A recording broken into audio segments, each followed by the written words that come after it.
पाकिस्तान का बुरा वक्त कमबख्त एक बूढ़ापे की तरह है। एक बार जो आता है वो लगातार आता ही रहता है। पाकिस्तान पूरी दुनिया के अंदर कटोरा लेकर घूम रहा है और दूसरे हाथ के अंदर अडॉप्शन के पेपर लेकर और घूम रहा है। मतलब शुगर डैडी ने यानी कि पैसा देने से मना कर दिया। यानी कि सीपीए के अंदर जो रेलवे प्रोजेक्ट है उसके अंदर चाइना वालों ने इन्वेस्ट करने से मना कर दिया। उन्होंने लगभग मना कर दिया। चाइना वालों के मना करने के बाद मुझे तो यह लग रहा है कि वे जब एशियो की मीटिंग के अंदर भी गया था पाकिस्तान, तो शायद कुछ भीख मांगने के लिए गया था, जहां पर पाकिस्तान सिर्फ और सिर्फ एक वेटर बनकर गया था, जहां पर उसने 5 डोंगे, 4 चम्मच और एक पानी की बोतल को भी चुरा लिया था और इसके साथ साथ उसने पुतिन का भी परस भी चुरा लिया था।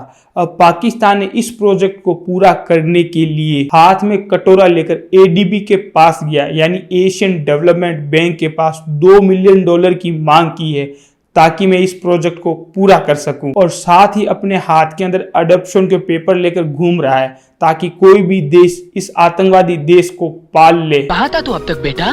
मेरा दादा बाप। इन शॉर्ट यही बात समझ में आती है कि पाकिस्तान अपने नए डैडी की तलाश के अंदर घूम रहा है। यानी कि डैडी और शुगर डैडी दोनों ने उनको लात मार दिया है, यानी कि चाइना और भारत वालों ने उसको लात मारकर भगा दिया है। क्या बात है सर, क्या बात है सर, क्या बात, ये बात है। असल में चाइना को इस बात की अकल तो आ चुकी है, क्योंकि पाकिस्तान के अंदर इन्वेस्ट करना यानी कि ऐसा है कि जो इन्वेस्ट कर रहा है वो वापस भी लौट कर नहीं आने वाला है। यानी कि इसका मतलब यह है कि एक बार सिक्का जो पाकिस्तान के कटोरे के अंदर जाकर उछल गया तो वो सीधा का सीधा हाफिज की रोटी के अंदर सिक जाएगा। यानी कि चाइना खुद अपने डेड ट्रैप के कारण फेमस है, जिसके अंदर श्रीलंका, मालदीव, बांग्लादेश ये तमाम प्रकार के देश शामिल आते हैं। लेकिन पाकिस्तान साला ऐसी जगह है जिसको सुलझाने के अंदर चाइना भी विफल हो चुका है। यानी कि मतलब सीधा सीधा यह होता है कि पाकिस्तान ने अपने कटोरा के जाल के अंदर चाइना को ही उल्टा फंसा कर रखा है, और पाकिस्तान का असल में कटोरा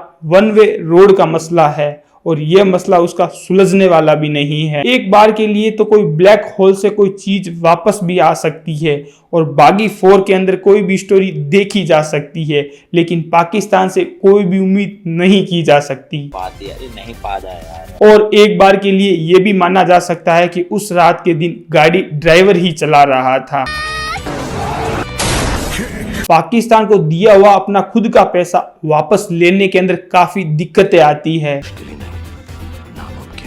यानी कि आपने पाकिस्तान से जैसा ही पैसा मांगा था तो उसका पाकिस्तान का जो पीएम होता है वो गजनी बनना शुरू हो जाता है। मुझे तो नान खटाई खानी है, मैं नान खटाई खाऊंगा, कुछ नहीं देखना, मुझे तो गर्मा गर्म नान खटाई ही खानी है। पाकिस्तान के अनाथ होने के पीछे एक और चीजें सामने आती है, मल्टी फादर सिंड्रोम, जिसके चलते पाकिस्तान यूएसए व अमेरिका की तरफ और ज्यादा क्लोज हो रहा है। पाकिस्तान ने एक ऑयल रिजर्व डील यूएसए के साथ की है, और भाई साहब आप लोग समझ जाइए कि पाकिस्तान अगला चुना किसी न किसी सीधा और सीधा अमेरिका को ही लगाने वाला है। साला जिस कंट्री के पास आटा रिजर्व नहीं है, पानी रिजर्व नहीं है, अचानक से उस कंट्री के पास ऑयल रिजर्व आ गया, पता नहीं कैसे। और अगर मान लीजिए कि पाकिस्तान के पास ऑयल रिजर्व आ चुका है तो एक बार के लिए आप ये बात सोचिए कि चाइना वाले इस चीज को क्या छोड़ने वाले थे। जब अमेरिका के राष्ट्रपति ट्रंप ने मुनीर को बुलाया और मुनीर को लंच पर बिठाकर अपनी हाथों से केक खिलाया था, ऐसा केक तुमने जिंदगी में देखा भी नहीं होगा। आज मैं खिलाता हूं तुझे। ये तब ऑयल रिजर्व का चूना आसिफ मुनीर ने ट्रंप को चिपका दिया था। अरे भाई साहब रुको, मैं आपको व्हाइट हाउस वाली फुटेज को दिखाता हूं।